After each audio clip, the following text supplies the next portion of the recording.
espiritualidad No. desde el punto de vista científico, más allá de lo que lo religioso nos ha dado a conocer.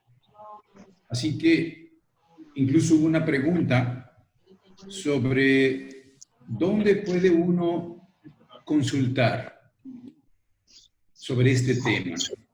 Les compartí, les dije que en Internet está suficiente información sobre esto. ¿Cómo te está ladrando?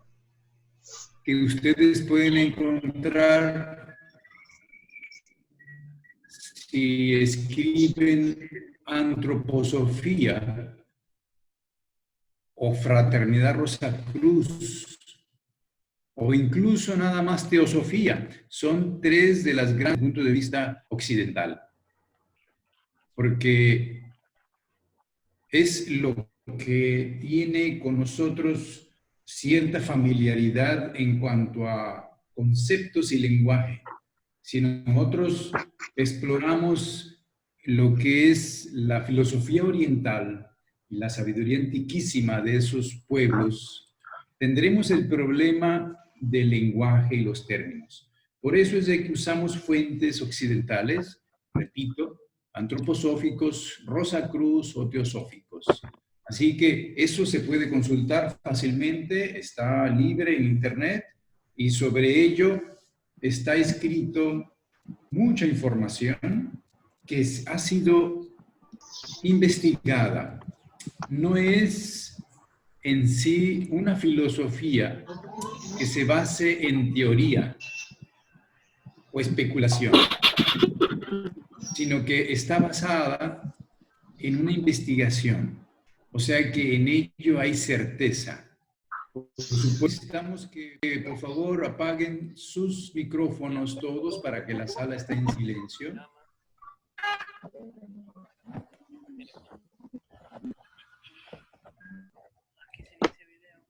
Por favor, todos apaguen su micrófono para mantener la sala en silencio. Muy bien, gracias. Les comentaba que es importante que nosotros estudiemos esto con una apertura como si estudiáramos biología, como si estudiáramos un asunto de física, porque se requiere que usemos el intelecto para comprenderlo. Es un conocimiento que no es sencillo,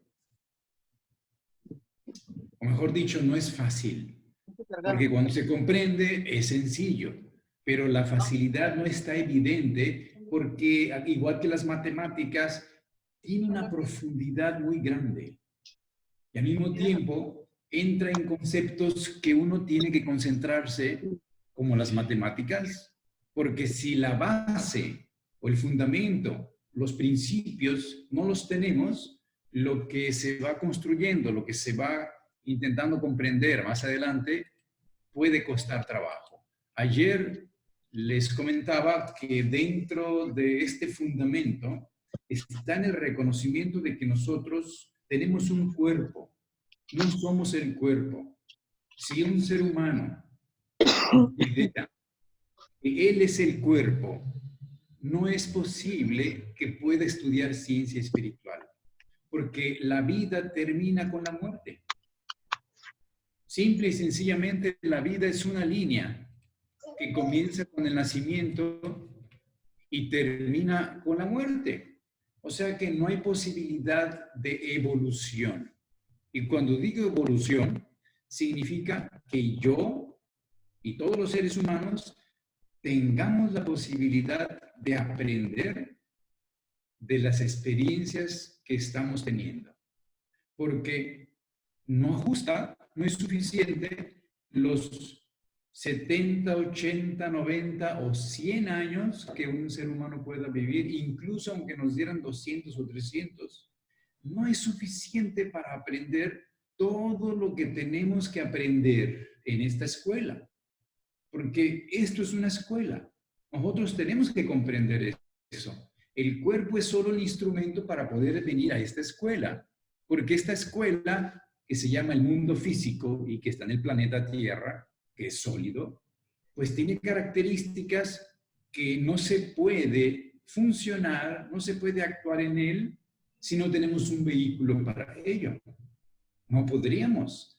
Entonces, necesitamos comprender que ese vehículo es solamente un instrumento de acción, pero no es lo que somos. Así que esto debe de ser el inicio del estudio. No somos el cuerpo es solo un instrumento, el cual está destinado inevitablemente a la destrucción. Pertenece a las leyes de la biología, dentro del plano físico. El que este cuerpo esté sujeto al envejecimiento. ¿Lo dejo aquí o lo llevo allá? Todos los días está sucediendo un proceso de envejecimiento y de pérdida de elasticidad en todos los sentidos a nivel físico. Nacemos de una manera blanda, una forma muy maleable. Nuestro cuerpo continúa desarrollándose y madurando y se va endureciendo para darnos una estructura que nos permite la verticalidad. Hemos dicho que un niño que no le permiten ponerse vertical, que dicho sea de paso, se practicó de manera cruel por el movimiento nazi para ver qué sucedía. Y a los niños no les dejaban ponerse de pie en su proceso. Y se dieron cuenta que nunca llegaban a hablar. Y el hablar es simplemente el expresar lo que están pensando. O sea que no llegaban a pensar y mucho menos a hablar. De tal manera que el ser humano en su cuerpo se está endureciendo y está atado al proceso del envejecimiento que comienza con la primera respiración. Nosotros, antes de nacer, nos encontramos en un estado como de sueño. O sea que no nos damos cuenta de nosotros mismos. Igual que cuando estamos soñando. Todos, ayer nos vimos aquí, estábamos despiertos. Pero yo supongo que todos, espero que no haya alguien que haya tenido guardia y esté sin dormir, pero todos tuvimos que dormir y olvidar nuestra existencia física. Y en ese momento entramos en un estado muy parecido al que tiene un niño, un feto o un ser humano antes de nacer. De manera que no es consciente de sí mismo, pero en la primera respiración, justo en la primera inhalación, comienza el proceso de envejecimiento o de muerte, que termina con la última exhalación. O sea, antes de nacer hay procesos anabólicos y catabólicos, pero en realidad está dominando el proceso anabólico, que es constructivo, construyendo, formando, madurando el vehículo, pero en realidad el catabolismo, que es el proceso de destrucción de la sustancia, comienza con la primera inhalación que comienza a oxidar el cuerpo. Con el oxígeno del aire, la respiración pulmonar permite que el alma, que es lo que somos, entre y encarne. Eso se llama encarnación. En la primera inhalación sucede la encarnación con ayuda del hierro que se encuentra en la sangre y del oxígeno que está en el aire. Si no fuera por eso, no sería posible que nosotros pudiéramos estar aquí actuando. De manera que incluso desde antes de nacer, el contenido, la cantidad de hierro sube a un nivel tan alto justo antes del nacimiento, que es mayor que el de la madre, que el del suero. Se coloca en un nivel que es el más alto de toda la vida del ser humano.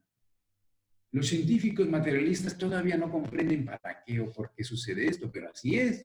Pero desde el punto de vista científico espiritual sabemos que el hierro es el metal de la encarnación.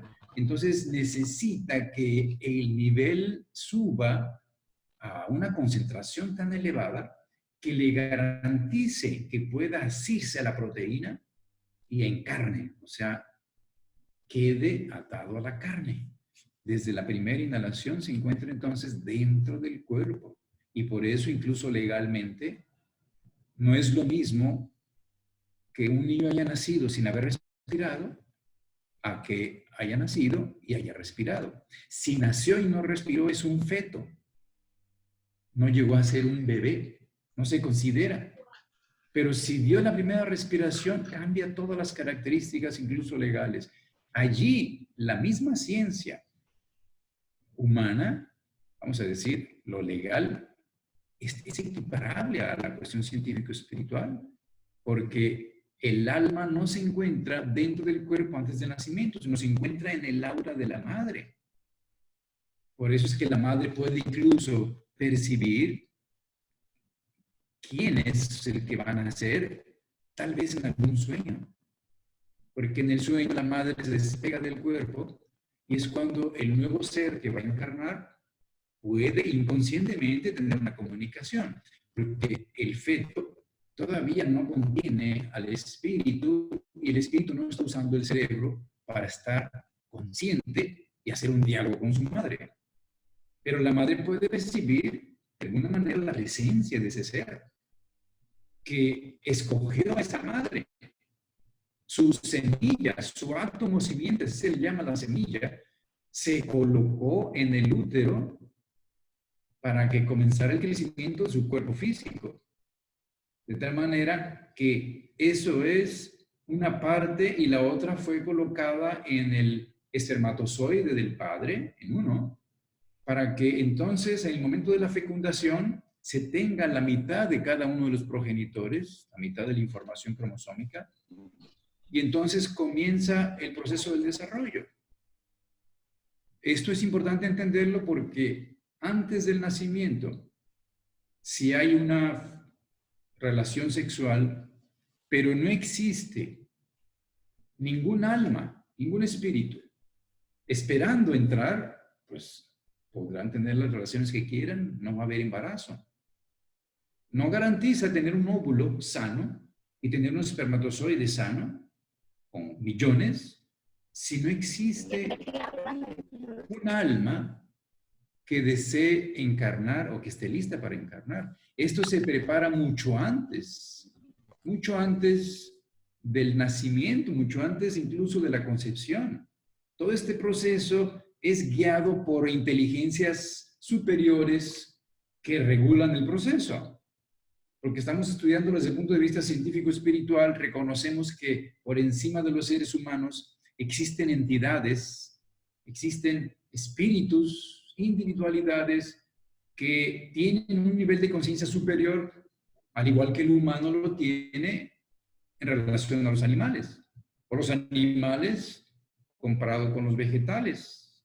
Por encima del ser humano existen entidades que tienen una responsabilidad y tienen una acción en el destino humano, permitiéndole tener el padre y la madre más adecuada y colocando la semilla del cuerpo físico en el papá y la semilla del cuerpo vital en la madre, de tal manera que eso va a permitir que garantice una fecundación. Repito, el espíritu no sabe nada de esto, está inconsciente, está en un estado de sueño. Puede comunicarse inconscientemente con la madre si la madre es sensible durante el sueño. Entonces, cuando hace la primera respiración, este asunto del hierro es importante porque si no hay suficiente hierro, si hubiere una dificultad en ese proceso, simple y sencillamente no resiste el momento de la encarnación y se muere si es que respiró, o bien no alcanza a hacer la primera respiración. Hay muchas variantes de esto, pero ya cuando comienza el proceso, el cuerpo físico inevitablemente comienza un proceso en el que biológicamente algún día termina su vitalidad del corazón. El corazón no tiene infinitamente fuerza para seguir latiendo. Y es el corazón el que mantiene el espíritu atado al cuerpo mientras lata, mientras se mueva, mientras se contraiga. Porque el cerebro puede desconectarse, puede llamarse muerte cerebral, o sea, se desconecta y puede destruirse la conexión, pero el cuerpo humano sigue vivo, porque el corazón sigue funcionando.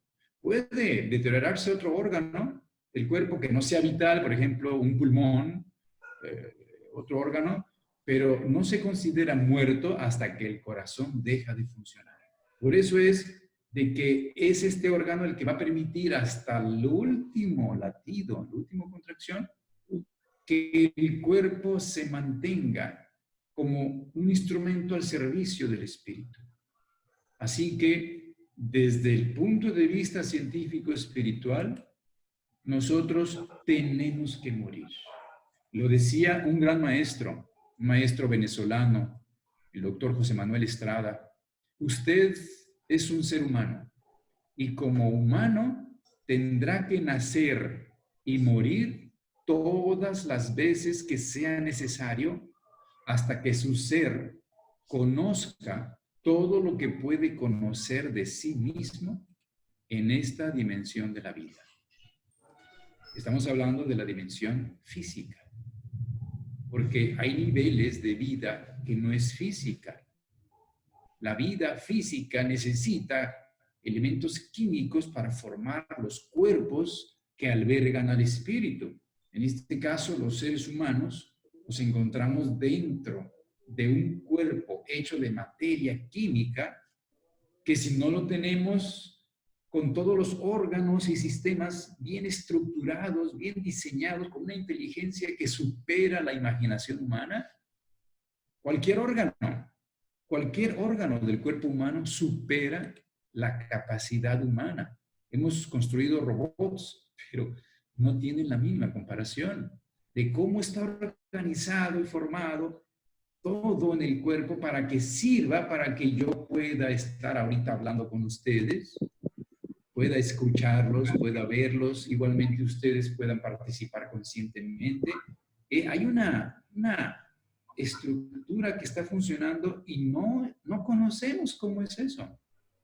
No tenemos la menor idea. Tenemos ya ciertas teorías, cierto conocimiento en la medicina, pero no conocemos cómo es que esto funciona. Ante esto, ya reconocemos que el cuerpo humano es un vehículo inteligentemente construido para estar al servicio y con ello permitirle tener experiencias físicas a través de los sentidos. Si nos imaginamos que no podemos ver, imagínense que nacemos y no podemos ver, no tenemos ojos.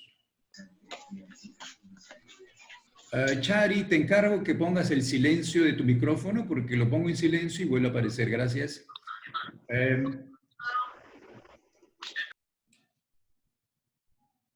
Si no tuviéramos ojos, si no tuviéramos oídos, si no tuviéramos un sentido del olfato y del tacto, podemos imaginarnos cómo sería todo silencio, oscuro, sin sentir que alguien nos toca, sin percibir aromas, sin percibir sabores. No tendríamos ningún estímulo del mundo exterior. No podríamos. Pero sentiríamos internamente tal vez soledad. Tal vez sentiríamos tristeza, miedo, porque está actuando solamente el alma, pero no participa el cuerpo, porque el cuerpo le permite la experiencia de la sensación, de la percepción del mundo físico. Y esto, para que suceda, requiere que el cerebro esté conectado hacia afuera a través de los nervios sensoriales que le dan información del mundo. Esto es una maravilla, porque así el niño comienza a percibir que se encuentra en un mundo y que además lo quiere imitar constantemente. Esa es la característica de un niño que llega por primera vez. Se empieza a desarrollar imitando todo lo que ve, lo que escucha, absorbiendo todo, es casi todos los sentidos. Es una esponja que absorbe todo. Entonces, tenemos la oportunidad de tener experiencias físicas que no podríamos tener sin un cuerpo físico. De tal manera que el ser humano puede experimentar así qué significa tener frío. Porque antes de nacer, no sabemos lo que significa tener frío. Porque solo en el mundo físico existe la posibilidad de sentir la temperatura a nivel físico, en lo que estoy mencionando de frío, porque el aire está frío, porque la atmósfera está fría, o porque está frío el lugar donde me encuentro. En el mundo anímico espiritual, lo frío y caliente no es una sensación. El frío y el calor tienen que ver con un tipo de sentimiento. De tal manera que una persona puede ser cálida en su actitud o puede ser, yo me refiero a lo físico. De tal manera que todas las experiencias que el cuerpo nos brinda nos permiten acumularlas, asimilarlas y de ello aprender. Porque el ser humano, aún siendo el rey de la creación, siendo el máximo exponente de los reinos, el más evolucionado, es el que más errores puede cometer. O mejor dicho, el único que puede cometer errores. El único que puede ¿Es ahí? equivocarse. ¿Tu grupo o no? Sí, ese es mi grupo. Ya está. Pero Porque es el único que tiene libertad. Libertad de hacer o no hacer lo que él considere. Cada quien, por supuesto, con márgenes y límites diferentes por la característica que ha recibido de la familia, de la educación, del medio ambiente y de su propia percepción, pero tenemos libertad para cometer errores. Es una característica humana el que podemos equivocarnos, porque el instinto que regula a los animales, la conducta animal está controlada por el instinto y eso impide que cometan errores. De tal manera que un animal desde que nace sabe que le sirve de comida y que no, mientras no sea domesticado, porque está conectado a través del instinto con el espíritu que lo guía. Pero el ser humano tiene el espíritu ya dentro del mundo físico, a diferencia del animal, y ya no tiene conexión directa y por ello no sabe. O sea, comenzamos el proceso de vivir en la tierra de cero.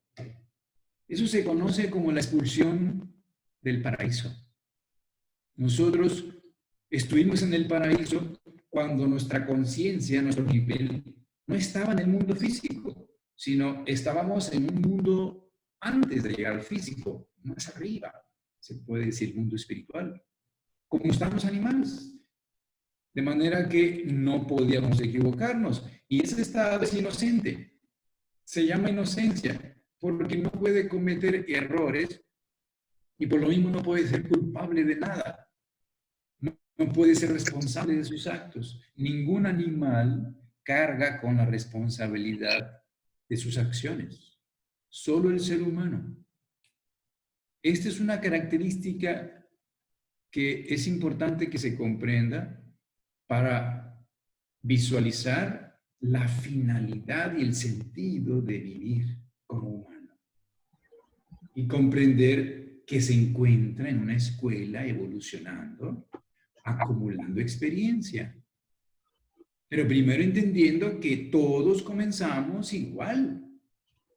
Porque es muy fácil decir, bueno, algunos seres humanos tienen un nivel de conciencia que parece que son más viejos, parece que han vivido más, parece que comenzaron antes en la escuela.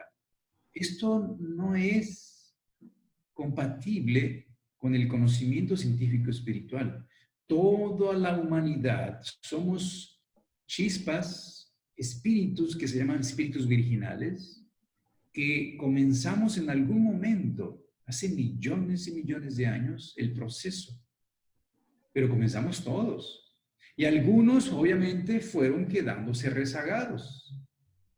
Al momento actual, pues es evidente que algunos están adelante, tienen una conciencia mucho más amplia, más desarrollada, incluso se les considera iluminados. Es minoría, pero se sabe la existencia de seres humanos así, pero la gran masa, la gran mayoría, pues cuenta en la cola, en la parte de abajo, con seres humanos muy primitivos. Basta con que consideremos en las culturas que todavía existen en algunos lugares del planeta, pues humanos que incluso viven desnudos.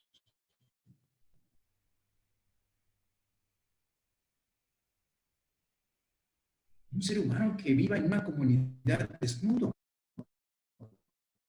quiere decir que se encuentra todavía muy inocente, a un nivel que está muy cerca del nivel animal, pero ya es un ser humano, pero está comenzando y es un ejemplo de cómo estuvo la humanidad hace millones de años toda. De tal manera que actualmente en el medio en que nos encontramos hay seres humanos más sensibles, más abiertos, más virtuosos, pero hay seres humanos más retrasados, que son menos sensibles, que son menos compasivos y que tienen una actitud que solo ve por sí mismo, como la tiene un niño. Un niño en el principio tiene que desarrollar su identidad primero. Él necesita, por eso es que pide, porque es niño, necesita que se le dé. Entonces el egoísmo, que tiene dos facetas, el egoísmo significa el proceso en el que yo me identifico con mí, yo, y veo por mí. Entonces el niño todavía está en proceso de darse cuenta de esto. Entonces por naturaleza es egoísta. Gradualmente va entendiendo que los demás niños también tienen ciertos derechos. El humano, ya el adulto, que no se dé cuenta todavía que en otros humanos está otro como él, que son otros yo, que también tiene los mismos derechos. Entonces está en una etapa infantil de su desarrollo. Aquí es donde se habla de esa segunda faceta del egoísmo. Hay una faceta positiva, benefactora, y una faceta negativa, totalmente destructiva.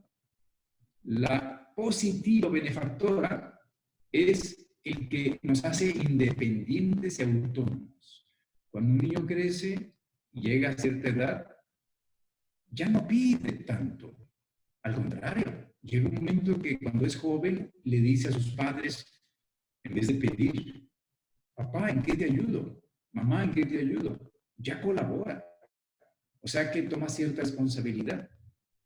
Y además se siente que él lo hace porque él quiere hacerlo, ya no porque le ordenen hacerlo. O sea, esa es la parte positiva del egoísmo. En cierta manera nos recuerda aquello que todos vivimos cuando estamos en un avión. Y aunque tengamos a un lado nuestro un niño y en otro lado un adulto mayor que no puede por sí mismo todo, hay que ayudarle. Si baja la presión del avión y aparecen las mascarillas de oxígeno, la azafata y todo el personal dice, por favor, póngase usted primero la protección, la mascarilla, para asegurarse que puede ayudar a más personas.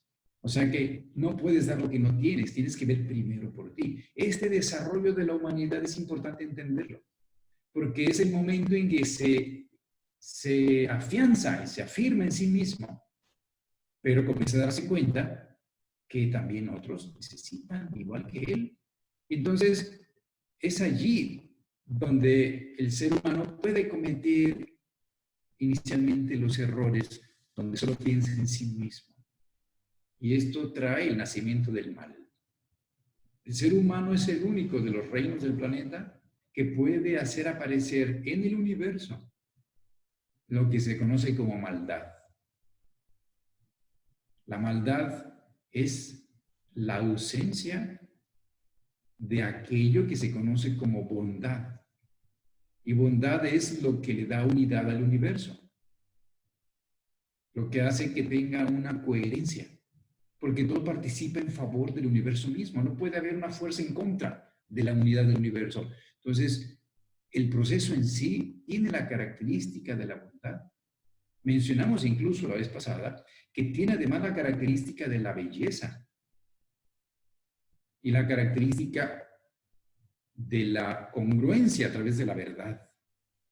Existe una verdad, certeza, existe belleza y existe bondad. Entonces, cuando aparece la maldad en el planeta, es porque existen seres que tienen libertad de acción y pueden actuar en desarmonía o en contra de las leyes mismas del universo.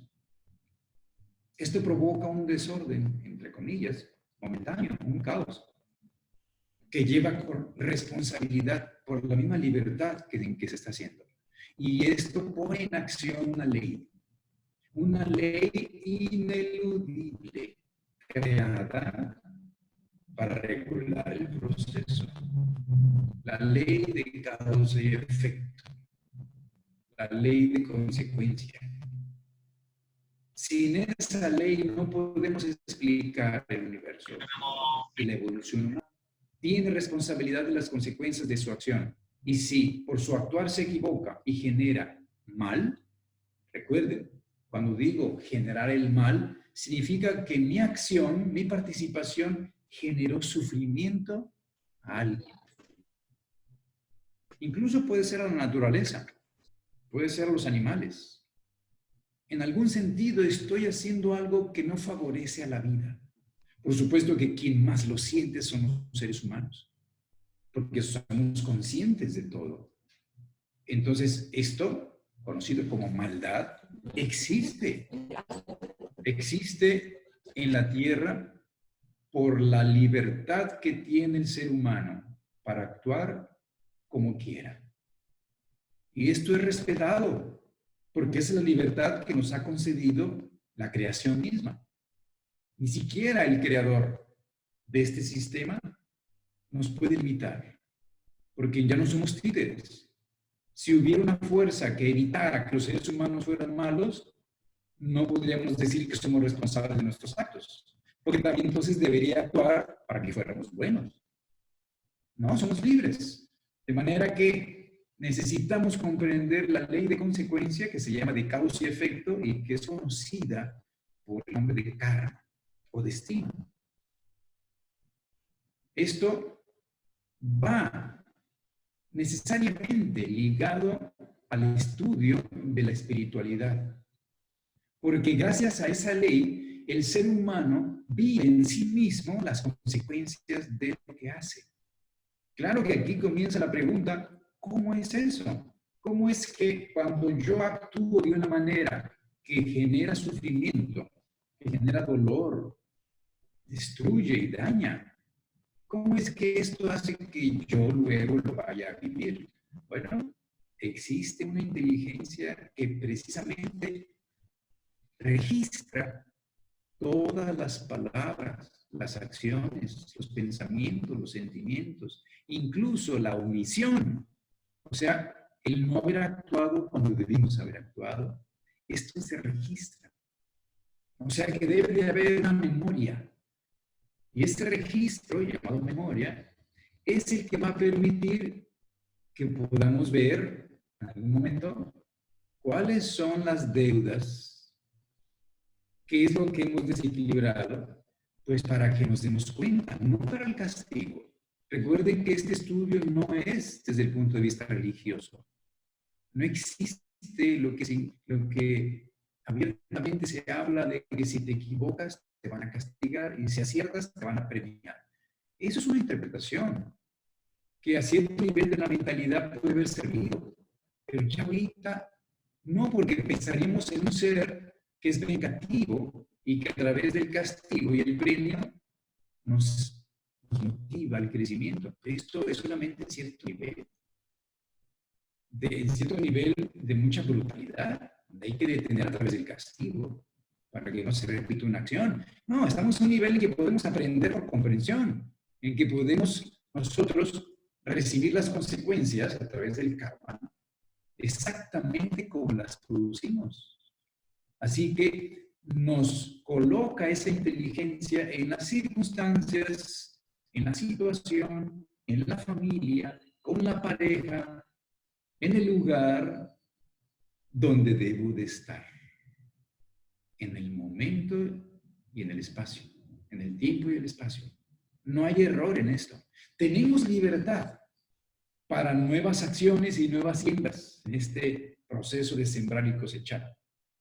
Pero la cosecha necesariamente es obligada. Por eso es de que hemos nacido en lugar donde teníamos que haber nacido. aunque no recordemos que nosotros aceptamos eso y que nos obliga a tener eso, esas circunstancias, esos padres, esos hermanos, incluso conocer esa pareja. Esto es parte del destino que tiene que suceder, pero yo tengo libertad para actuar en esa situación como me plazca, en la medida de mi comprensión, en el nivel que yo tenga. Cada quien, la libertad permanece, pero somos obligados por el destino, porque la cosecha tiene que hacerse. Y la inteligencia superior, a través de esas entidades, no permiten que lo eludamos, que nos zafemos o escapemos de eso. Es imposible.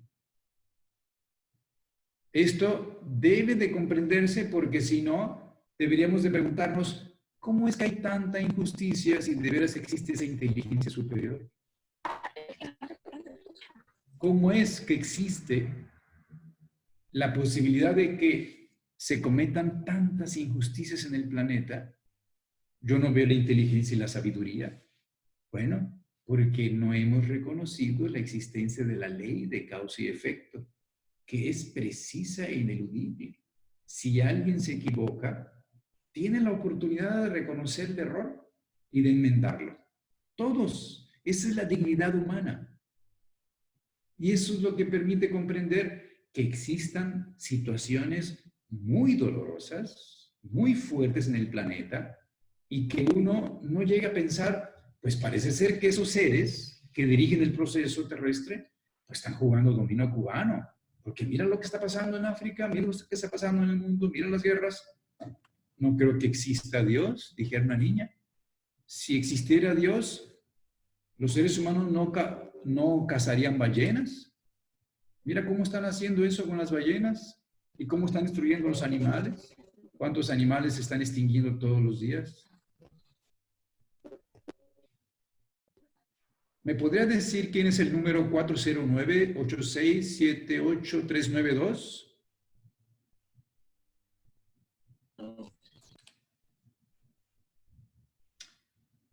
Le voy a pedir, por favor, que no active su micrófono, por favor, para mantener la sala en silencio. Otra vez, ¿lo ha colocado? ¿Quién es? ¿No tiene la cámara de video puesta? ¿Alguien lo conoce? 409-6878-392, está en la pantalla. ¿Alguien sabe quién es?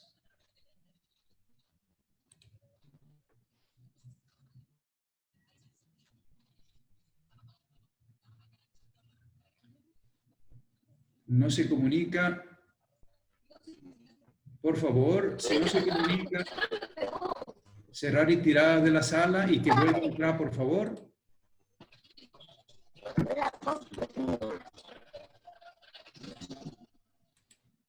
Muy bien, vamos a continuar y si es alguien del grupo, pues se va a integrar y va a pedir permiso para entrar. Disculpen que haya hecho esto.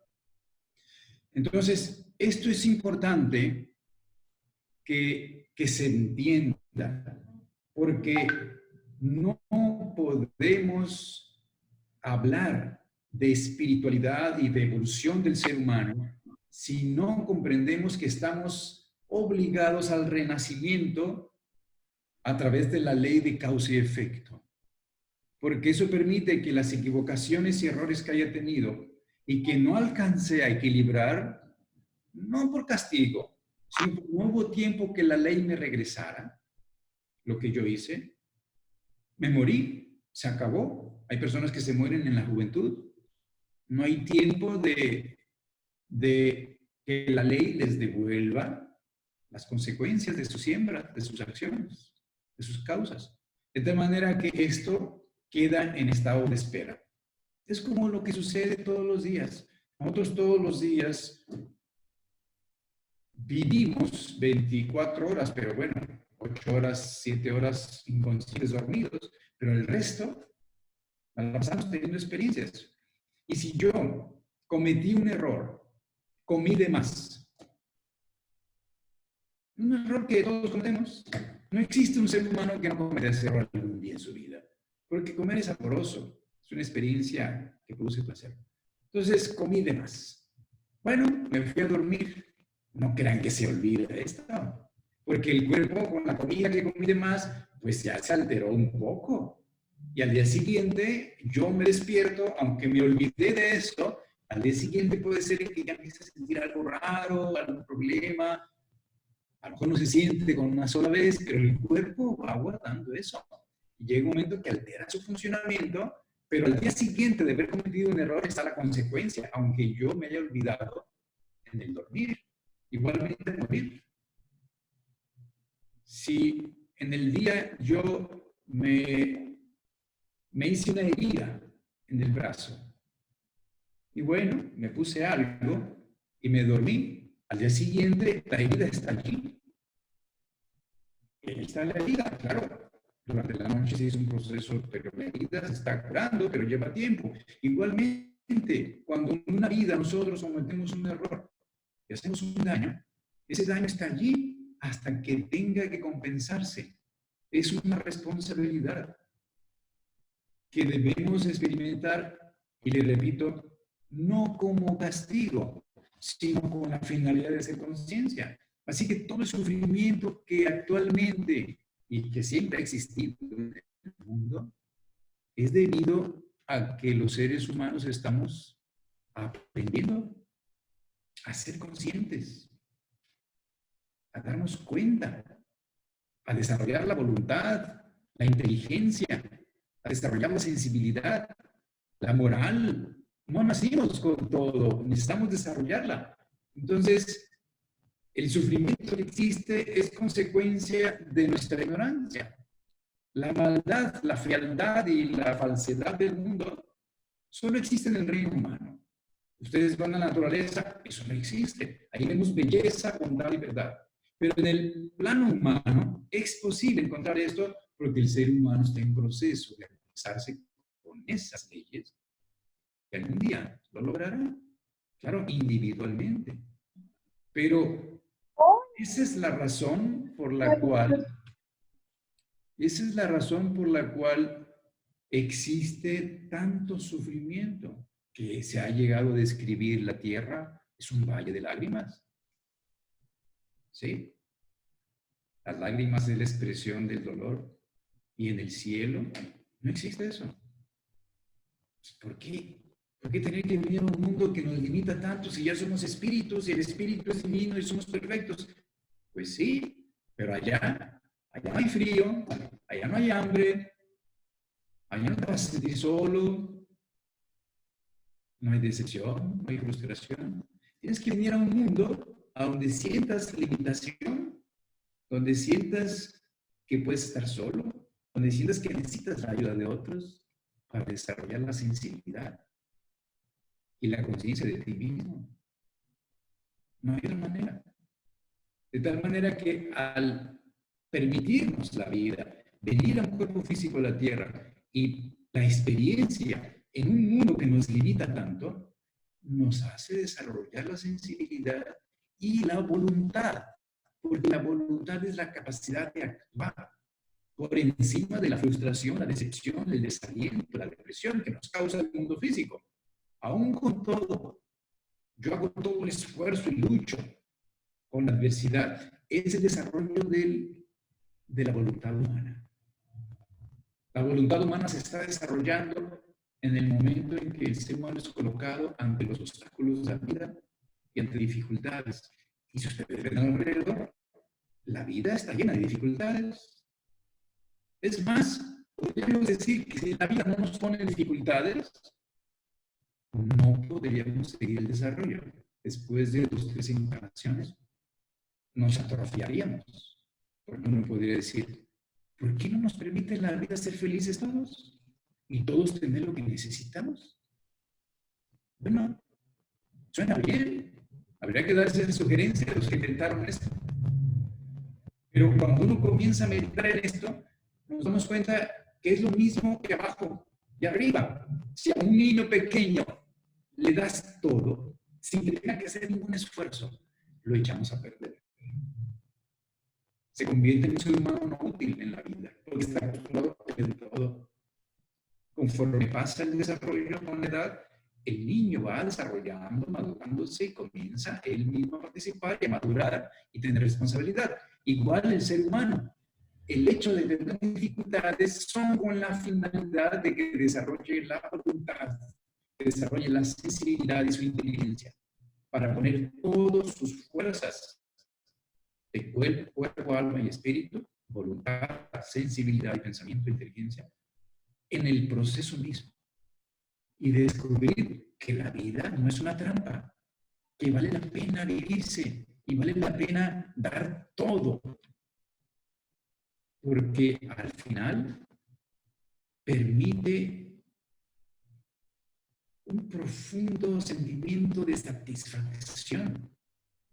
Nos hace experimentar aquello que se llama como el amor, no como un sentimiento en el que nos sentimos unidos a todo este proceso, que somos parte de él, y es, a fin de cuentas, la meta a desarrollar. Es una actitud ser amoroso, ser solidario, ser copartícipe, de tal manera que yo no ponga ningún obstáculo a nada ni a nadie, a nada que me rodee. Esto me hace a mí tener la dignidad de ser un ser humano pleno, porque la humanidad todavía no tiene el humanismo desarrollado en todo su potencial. Y está en ese proceso. Por eso es que existe el mal y el sufrimiento y las desgracias causadas por el ser humano. Si solo consideramos lo que ya alguna vez mencioné, de que no existe en la tierra todavía la posibilidad de que todos tengan a la mano lo que necesiten físicamente. El sistema mundial todavía no está organizado para que todos los seres humanos que habitan este planeta tengan como derecho el alimento. Es más, ni siquiera el agua, hay que pagar por ella. El aire todavía no lo cobran, ni la luz. Me refiero a la luz del sol, ¿eh? Todavía se tiene como un derecho. Pero ya el agua, el que no tiene dinero no tiene derecho a agua, tiene que hacer algo. Pero es un derecho humano y deberíamos lograr que todos los seres humanos tengan agua. Agua potable, agua que se puede ingerir. Porque el agua es de la tierra y es de todos. Y si yo estoy aquí y tengo sed, ¿para qué me siguen más sed si siquiera agua tengo? Alimento igual. El que un ser humano se haga sensible, desarrolle su conciencia espiritual, le hace empezarse a preguntar, ¿por qué no hacemos algo para usar nuestra sabiduría, nuestra tecnología, para que todos los humanos tengan derecho a alimento? No nos preocupemos ya por tener comida. Imagínense todo el tiempo que tendríamos para dedicarnos a desarrollar el arte, alguna cualidad, en la ciencia, en el arte, en la filosofía, en algún área cualquiera, para desarrollar cualidades, virtudes, habilidades, y empezar a vivir la vida en otro nivel, no atados a tener que trabajar por conseguir la comida. Hay muchos que viven así todos los días, de lunes a domingo. Esto es increíble, porque la tecnología que la humanidad tiene a disposición es muy elevada y así haría posible esto, porque comida sobra. Se tiran toneladas todos los días. Y no me refiero a Europa, en México. Porque las grandes empresas que sus alimentos caducan, llegan a cierta caducidad y tienen que quitarlas del estante. Y eso no alcanzan a repartir. Hay mucha gente que necesita. En el mundo hay gente que muere de hambre. Entonces, esto, cuando el ser humano llegue realmente a realizarlo en conciencia, usará la tecnología al servicio del ser humano, no al servicio de unos cuantos. Llegar a reconocer que el beneficio de todos es más importante que el beneficio de unos cuantos. Esto es espiritualidad. Mientras alguien no piense así, podemos decir que no ha logrado esa conciencia. Lo que no beneficia a todos no beneficia a nadie. Así que, ¿cómo es que llega un ser humano allí? Pues a través de la vida. La vida te va colocando en todas las situaciones para que algún día nos demos cuenta de esto. Y logremos que los recursos de la tierra estén a disposición de todos los seres humanos en el nivel básico de supervivencia. Vivienda, vestido, alimento, incluye el agua, como derecho humano. Y parece que estamos comenzando como humanidad con esta contingencia mundial, sacudiendo el nivel, la conciencia, la forma en que el ser humano maneja la economía a nivel mundial, cómo maneja el proceso político. Se está dando cuenta que no puede continuar así, porque además está explotando recursos no renovables y necesita cambiar esta actitud. Esto va a ser posible porque cada ser humano está dándose cuenta. No se trata de que cambien los grupos o cambie la humanidad totalmente. No, son los individuos que se dan cuenta y ya no quieren participar de lo mismo. Entonces ya no van y compran un producto que saben que está construido, fabricado, sembrado, explotando, contaminando seres humanos, ríos, aire. Entonces no participamos. Ya no compramos eso. Esto no es bueno. Ya ahorita la cuestión del plástico es algo tan globalizado que el ser humano se está haciendo conciencia de que va a la tienda a comprar algo y lleva una bolsa para que no le den más plástico, porque nos damos cuenta cuántas especies animales sufren por encontrarse el plástico y se ahogan en los ríos, en los lagos, en los mares. El ser humano es más sensible globalmente. La sociedad humana forma organizaciones en pro de esto, lucha en favor de los que no tienen voz. Y entonces comienza una conciencia ecológica de eso. Esto es un ejemplo. Pero esta situación que está pasando ahorita, que es la pandemia, la generación de una situación de confinamiento y que hace que incluso la naturaleza lo resienta, porque hacen aparecer ballenas en lugares donde nunca aparecían, delfines, animales en las ciudades donde no se mueven los autos, no hay ruido, pues vuelven.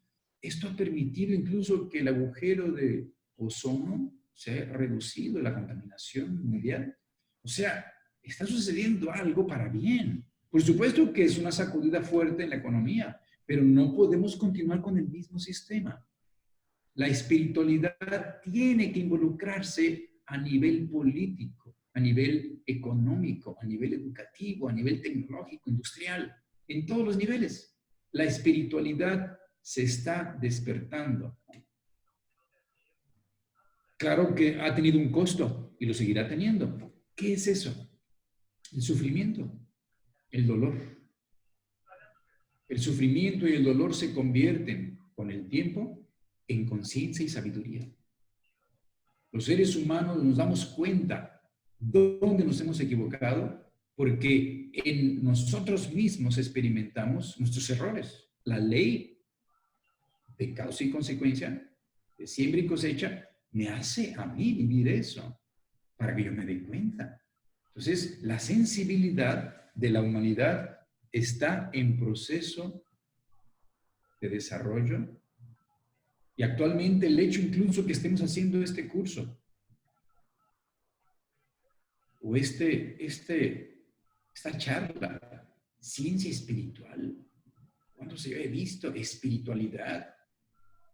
Esto rebasa lo que la escuela puede considerar seriamente en cualquier facultad, porque estamos hablando de cuestiones que no son evidenciables o demostrables físicamente. Estoy hablando de que un ser humano cuando se muere no se murió.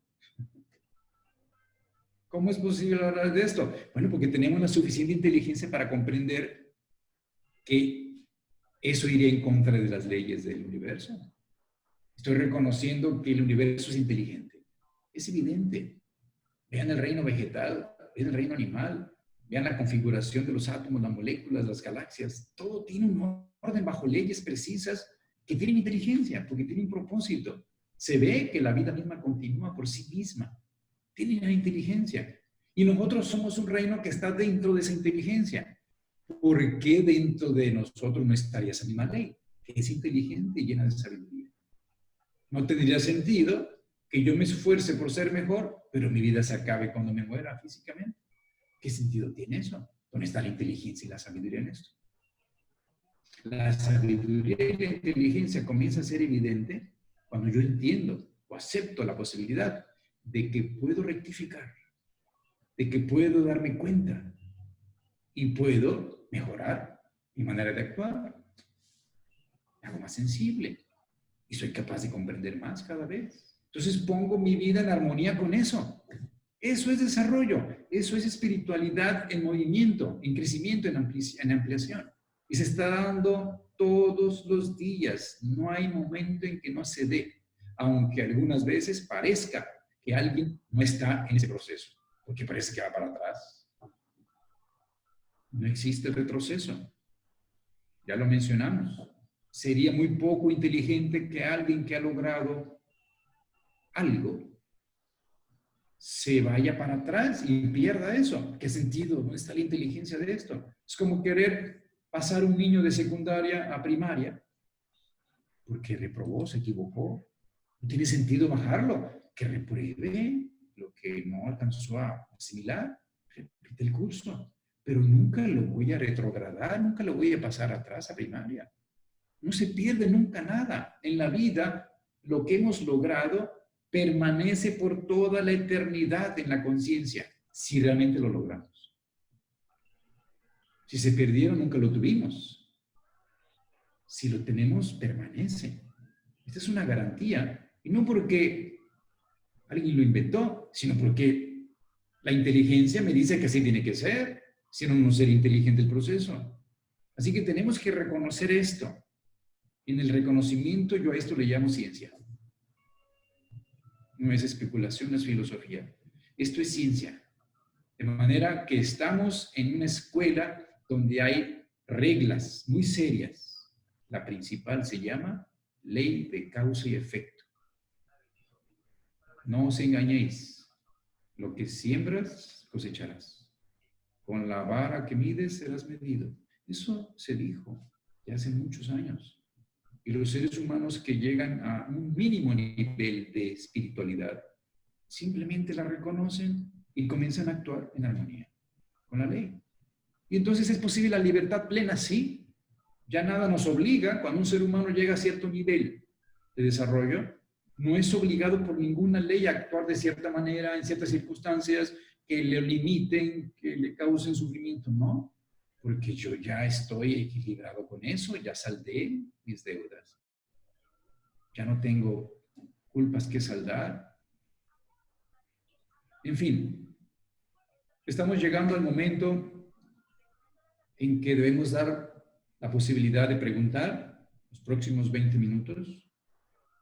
El tema tiene una amplitud suficiente para horas y horas, pero necesitamos que todos se encuentren con una actitud lo suficientemente abierta para que puedan exponer sus cuestionamientos con libertad, porque nadie tiene la verdad absoluta.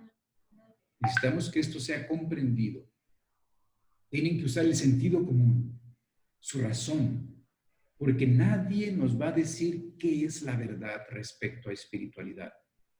Solamente cada quien en su ser, en su corazón, tendrá la respuesta. Para eso tendrá que usar su inteligencia. Pero la inteligencia sin usar el corazón no nos sirve. Tenemos que conectarnos con el corazón. Ya se sabe que el corazón permite un tipo de pensamiento y el cerebro permite otro tipo de pensamiento. El pensamiento que el cerebro ha expresado en la actitud humana no puede continuar porque destruiría toda la vida si siguiéramos igual.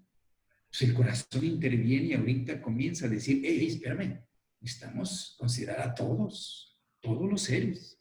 los humanos, no importando la raza, el credo religioso, la clase social, el sexo, no importando nada. Todos tenemos los mismos derechos. Igualmente los animales tienen derechos, son sensibles. Igualmente el reino vegetal, que son los que nos alimentan, nos da oxígeno. Tenemos que respetar. Así que el comienzo del proceso espiritual es respeto. Una persona que no se respeta a sí mismo no respeta nada. Comienza consigo mismo y comienza a respetar la manifestación de la vida en todo lo que le rodea. Así que, si alguien preguntara, ¿y cómo podríamos entonces saber qué es espiritual? Bueno, una persona que es espiritual y respetuosa, mínimamente. Bien, voy a abrir el derecho a expresar preguntas. Así que, por favor, ya sea que manifiesten con una manita o simplemente, si están con video, digan con la mano y activen su micrófono y pregunten, por favor, para que participemos finalmente en un diálogo.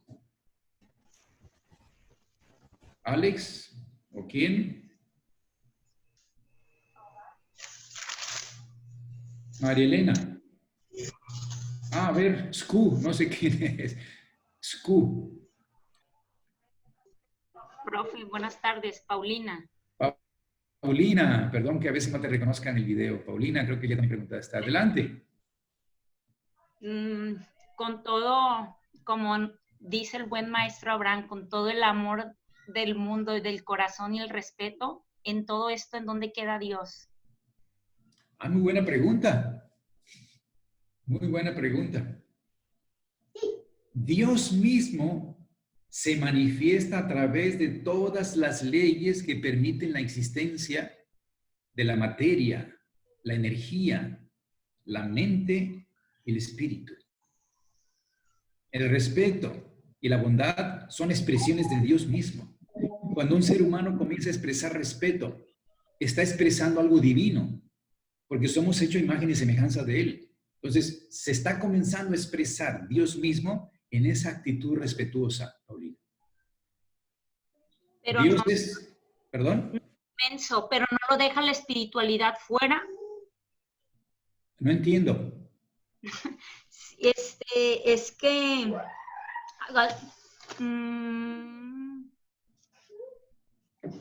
donde dice, a ver, Ah, ¿te refieres a que si la espiritualidad no deja a Dios afuera?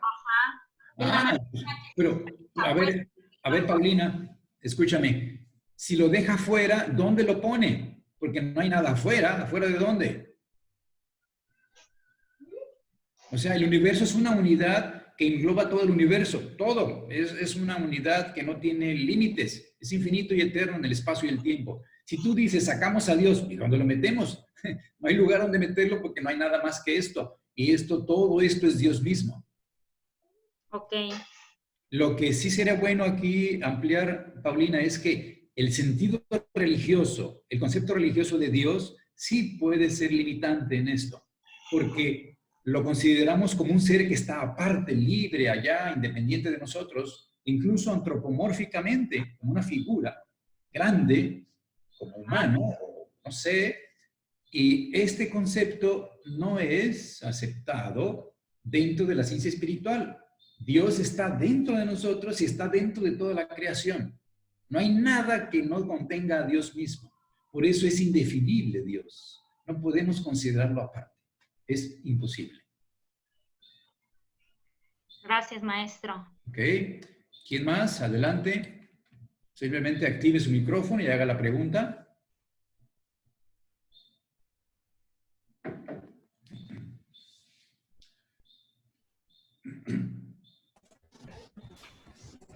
Yo quiero comentar algo.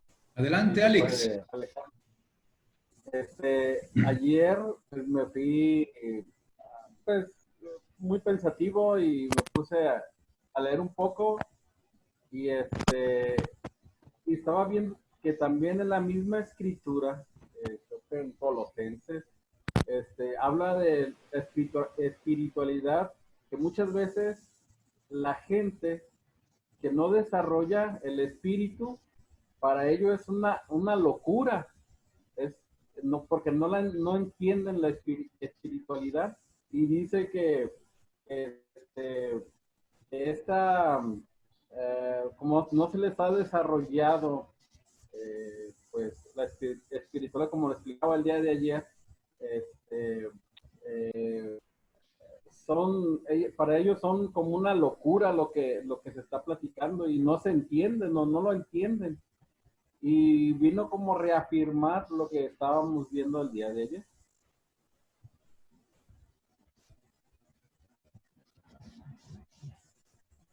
No te escuché, Alex, al final. Solamente decía que era parte de afirmar lo que estábamos viendo el día de ayer. Ah, muy bien. Ok. Entonces, pudiste confirmarlo porque precisamente esto que acabas de decir, lo vivimos todos los días.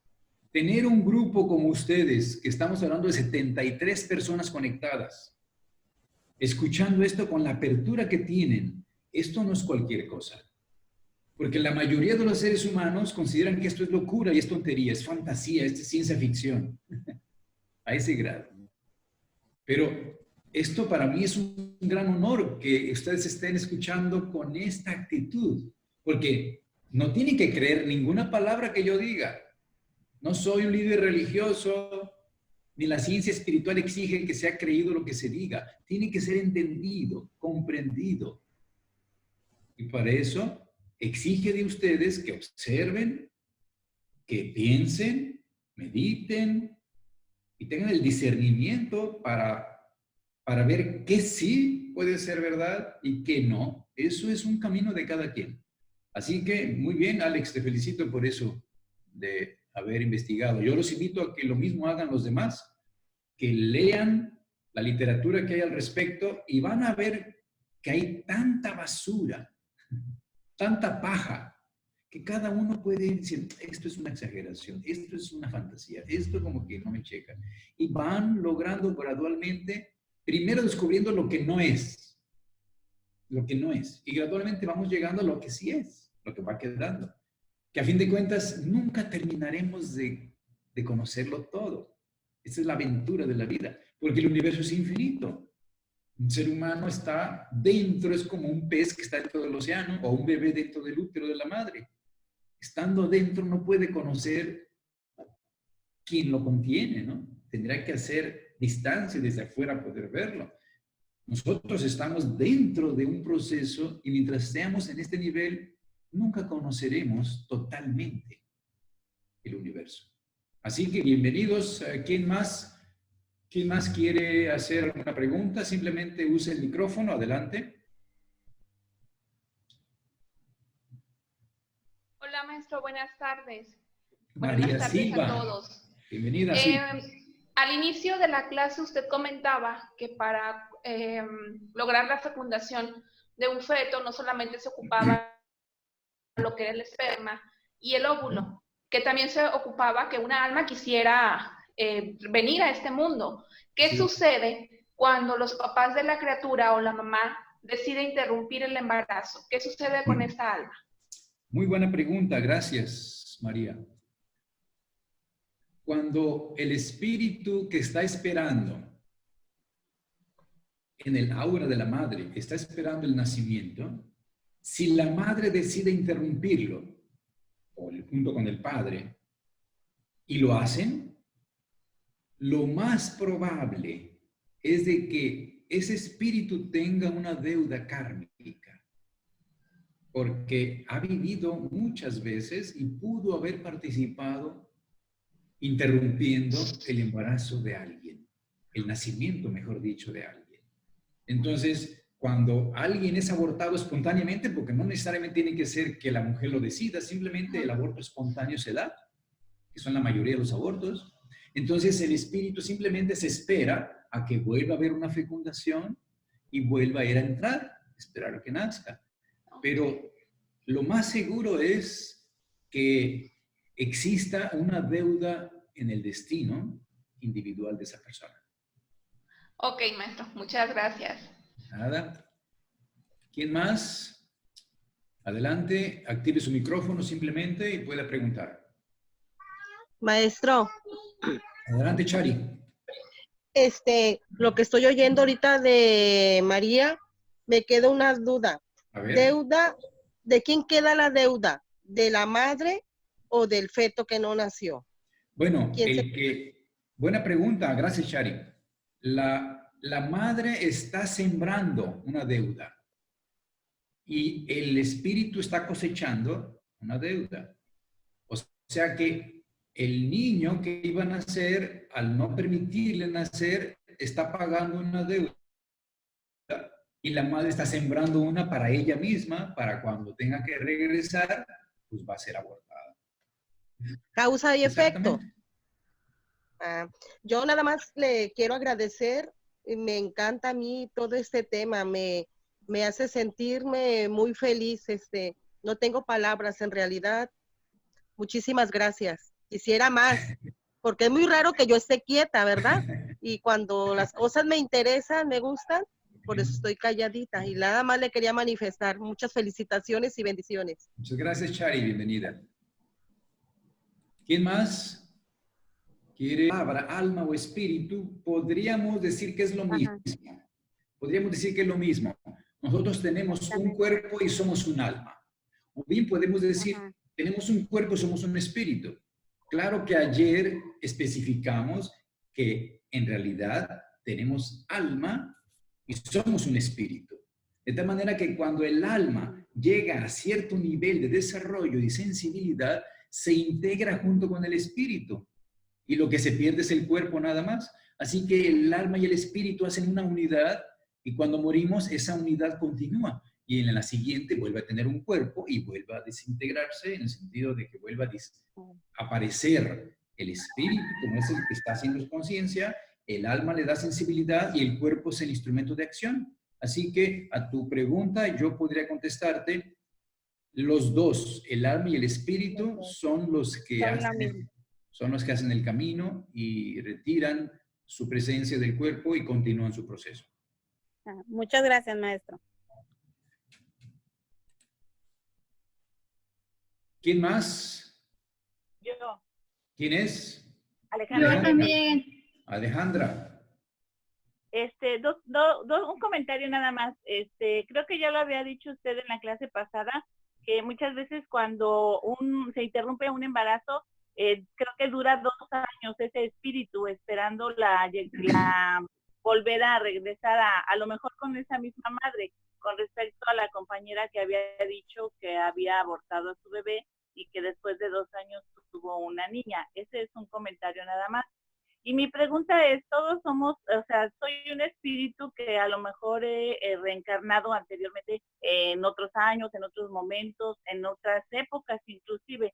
¿Necesito reencarnar en el lugar en donde yo morí o puedo reencarnar en otro país, en otra época? ¿Cómo sería esa reencarnación? Muy bien. Respecto a lo que comentas al principio, nada más para especificarlo bien, cuando la interrupción del embarazo sucede en las primeras semanas, en realidad en el siguiente embarazo, que puede ser en los siguientes meses, retorna el espíritu. No necesita esperar 2 años.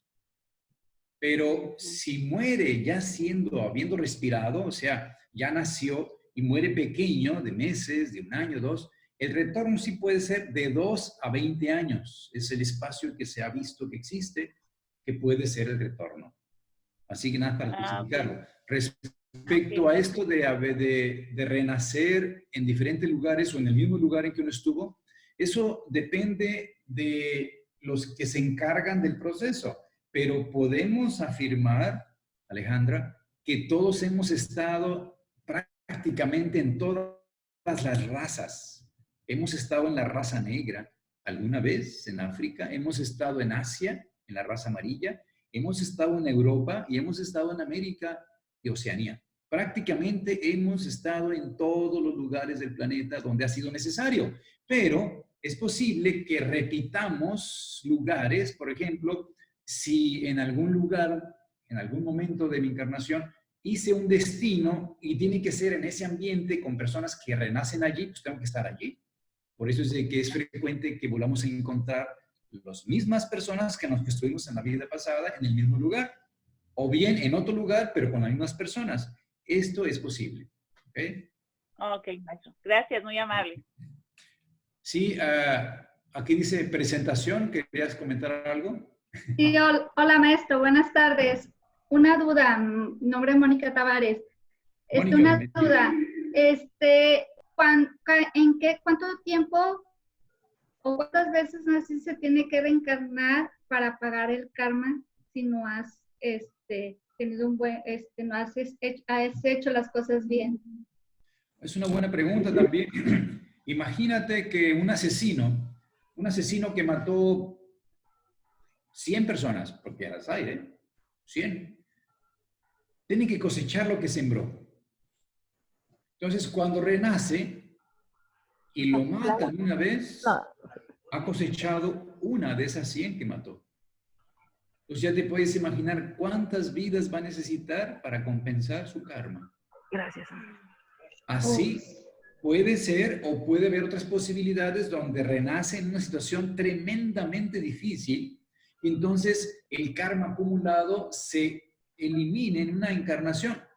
Eso no lo puedo decir yo y quizás nadie lo pueda decir, pero la inteligencia y la razón me permiten comprender que es posible que en una vida alguien salde o equilibre mucho karma pendiente. Pero es posible que una vida no sea suficiente y tengamos que hacerlo en varias. Pero hemos vivido tantas veces que tenemos que volver a vivir muchas veces en muchos lugares. La cuestión es de que, por ejemplo, si yo ahorita tengo 3 personas, que una está en Rusia, otra está en Alemania, que no voy a encontrar, porque yo estoy en México, con quien tengo una deuda kármica, tendré que volverlos a encontrar en la siguiente encarnación, porque ellos nacieron en Rusia y nacieron en Alemania. Yo estoy en México. Pero puede ser que el destino haga que yo conozca a alguien, me case con alguien de Alemania, me vaya a vivir a Alemania y entonces me permita compensar allá con las personas con quien tengo pendientes. O de repente viajo a Rusia y me quedo allá una temporada y me encuentro con alguna persona con quien tengo un pendiente y también lo haga. La vida nos permite circunstancias y situaciones que hagan posible esto. Ok, y otra duda más. Cuando ya llega el momento que pagaste todo tu karma, ¿ya no vuelves a reencarnar? No es tan así. O sea, el karma es el compensar pendientes, pero eso no significa que yo ya aprendí todo, nada más he pagado una deuda, pero ahora tengo la libertad para desarrollar. Lo que hace que yo ya no tenga que regresar no es tanto que saldé mis deudas, porque la vida no es para saldar deudas, sirve para saldar deudas, sino para aprender, y el aprendizaje es muy largo. Así es. El aprendizaje último, si es que podemos decirlo, es que un ser humano llegue a amar de una manera como lo expresó el Cristo aquí en la tierra, pudiendo perdonar toda ofensa totalmente. Eso sería llegar a una meta y tener la sabiduría suficiente que abarque a toda la vida, en todos los niveles. Entonces, el infinito amor, la infinita sabiduría sería la meta de venir aquí a la tierra. No tanto pagar las deudas, pero el pagar deudas más rápido permite que yo me libere para desarrollar la sabiduría y el amor. Ok, perfecto. Muchas gracias. Muy bien. Hola. Pues, ¿quién es? Sandra. Sí, hola. Perdón, si ya se acabó el tiempo, lo puedo hacer para la próxima. Adelante. Gracias. Bueno, ahorita lo estamos viendo como perspectiva de que hacemos algo y fallecemos y en la próxima vida lo podemos como cobrar o así. Pero ¿qué pasa, por ejemplo, hoy yo hago algo mal o le hago algo mal a alguien y yo con esta conciencia de ya estar en esta sabiduría, en esto que estamos platicando, digo, me equivoqué, quiero sanar? ¿Cómo uno sabe que sí lo sanaste? ¿O cómo puedo yo saber si sané eso malo que hice? bueno, pues para estar de una manera pues más tranquila, ¿no? Ah, muy bien. Bueno. No sé si me entienda la pregunta. Perfectamente. Lo primero es el reconocimiento de la falta. Es el primer paso. Cuando tú lo reconoces y te das cuenta, aquí me equivoqué, lo primero que tienes que hacer es ir con la persona afectada y disculparte de todo corazón. Ya lo reconociste en ti misma. Es el primer paso. El segundo es ir hacia la persona, si es que está viva todavía, porque puede pasar que ya se fue. Vas y te disculpas, pides perdón. Y el tercer paso es, haces algo que pueda compensar la falta. Te pones a disposición, le dicen que te puedo ayudar, haces lo posible en lo que esté en ti, pues para equilibrar esto. Simplemente, y con eso tú ya has hecho un equilibrio en lo que está en tus manos, porque ya lo reconociste, fuiste con la persona e hiciste algo incluso para equilibrar esto. Es suficiente.